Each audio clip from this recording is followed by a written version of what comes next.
Hello friends, 643 days over. Pakistan is the latest applicant to join BRICS. Argentinian new president, despite all his rhetorics in pre-election campaign and propaganda, is also ready to join it. New BRICS GDP will be more than 50% of the global GDP by 2030. New Development Bank by BRICS aims to support infrastructure and sustainable development projects in emerging economies, and hence Pakistan is interested, which is in deep debt. Now coming to Russian-Ukrainian war zone in south on Kherson front. Storm has literally paralyzed warfare in Kherson front. However, Ukrainians' attempt to infiltrate forest belt adjacent to central part of Krinky failed. Even after establishing a foothold in south of the forest, they had to retreat due Russian artillery and counterattacks. And this is because of fresh replenishments and rotation of troops possible for the Ukrainians. On Zaporizhia front, by and large situation remains similar as before. In Orikho sector, however, Ukrainians managed to gain towards Kopani and Novoprokopivka. As far as Rimivka salient is concerned, forest belt west of Staromayorsk, Russians made some gains. They also advanced towards Priyutne and Staromayorsky line. In north, as per ISW, Russian army offensive operation along Kupiansk-Swatovo criminal line continues, and they advance southwest of Pershotravnovo, which is 24 km east of Kupiansk. In Swatovo direction, Russian army is continuously working towards Novosilovsky and Raigorodka. However, not much of gain. The Ukrainians carried out counterattacks near Ivanovka, Sinkovka, Dibrova, and also towards Belgorovka, however, without any success. In east on Bakhmut, towards southern flanks, due worsening weather conditions, intensity of fight has reduced and has taken shape of positional battle. The Russian army made some small gains towards Klishchiivka.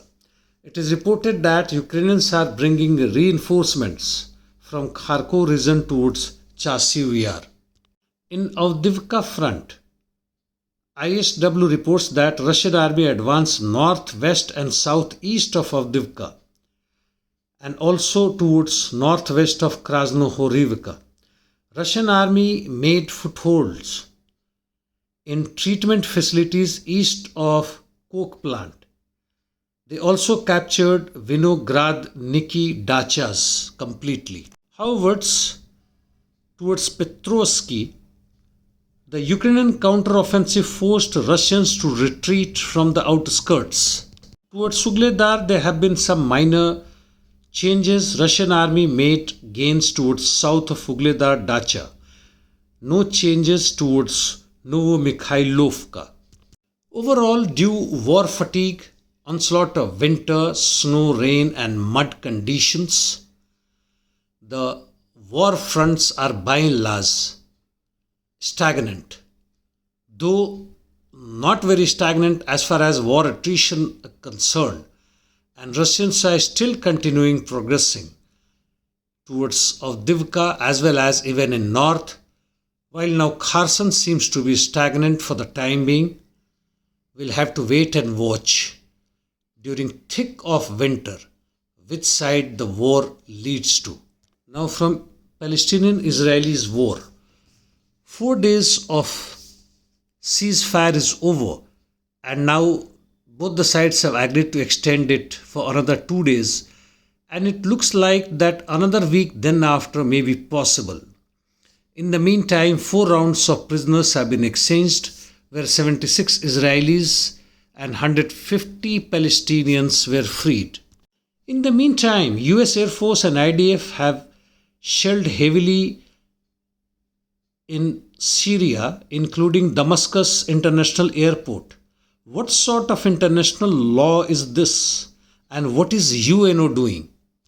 NATO Chief Stoltenberg has said that Ukraine failed to move frontline over past year despite significant military support.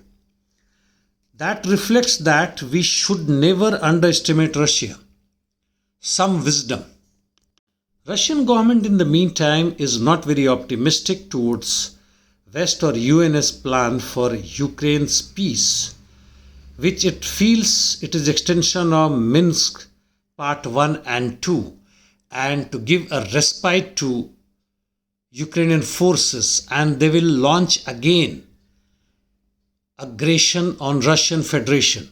In the meantime, Elon Musk visited Israel to discuss hostess plight and rising anti-Semitism.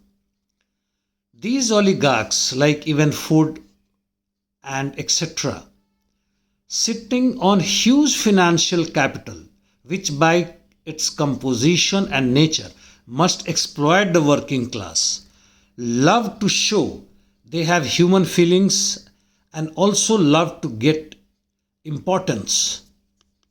But in essence, they are anti-people and pro-war without exception, irrespective of what they talk about. We cannot return back to the past. Neither we can discuss much on ifs and buts. But now we have only two paths ahead for the entire humanity and the earth. One is barbarism or savage conditions which we are facing, and second is socialism, and that's all. Thank you, friends.